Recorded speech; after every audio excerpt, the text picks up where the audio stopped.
নমস্কার বন্ধুরা, হিমাদ্রি কিশোর দাশগুপ্তর লেখা কাহিনী নীল আরশোলা। এই অডিও স্টোরিটার মধ্যে একটা ভীষণ ইন্টারেস্টিং পয়েন্ট ছিল, গল্পটা বেশ ভালো ছিল।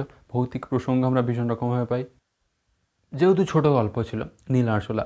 তো স্বাভাবিকভাবে আমরা একটা আন্দাজ পাই যে একটা বড় গল্প কোনো আসতে চলেছে, এবং সেটা সানডে সাসপেন্সে ফাইনালি এসেছিলো। একটা বিশাল বড় রকমের গল্প, চৌধুরী বাড়ির রহস্য। এই গল্পের ক্ষেত্রে আমরা দেখতে পাই যে একটা ভৌতিক প্রসঙ্গ রয়েছে, অবশ্যই ভৌতিক রেফারেন্স রয়েছে গল্পে। দীপদার অভিনয় বেশ লাগবে, কারণ পুরো গল্পটা যখন সে ন্যারেট করছে সেটা বেশ লাগবে, এবং গল্পটাকে আলাদা রকমের একটা মাত্রা দিয়েছে।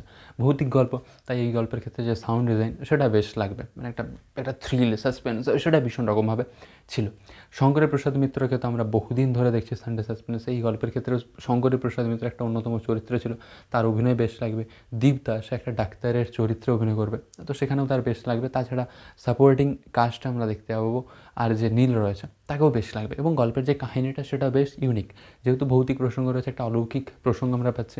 তো সেই কারণের জন্য যে কাহিনীটার কথা বলছে, সে কাহিনীটার মধ্যে একটু কী বলবো আমরা, একটা কাল্পনিক ব্যাপার তো ভীষণ রকমভাবে রয়েছে, বাস্তবে সত্যতা তো সেরকমভাবে নেই। এবং কাহিনীটার যে বুনটটা সেটা বেশ ইন্টারেস্টিং ছিল।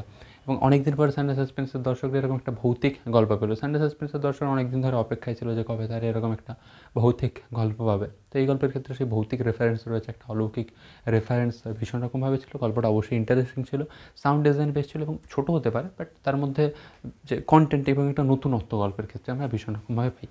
ভৌতিক গল্পগুলোতে এরকমই একটু উদ্ভট টাইপের হয়, সেখানে যদি আমরা বাস্তবে লজিক খুঁজতে যাই সেটা আমাদেরই দোষ হবে। ওভারঅল একটা মানে বিশাল হাইফাই বলবো না, কিন্তু যেটা ছিল বেশ জমজমাট একটা ব্যাপার ভীষণ রকমভাবে ছিল। ধন্যবাদ।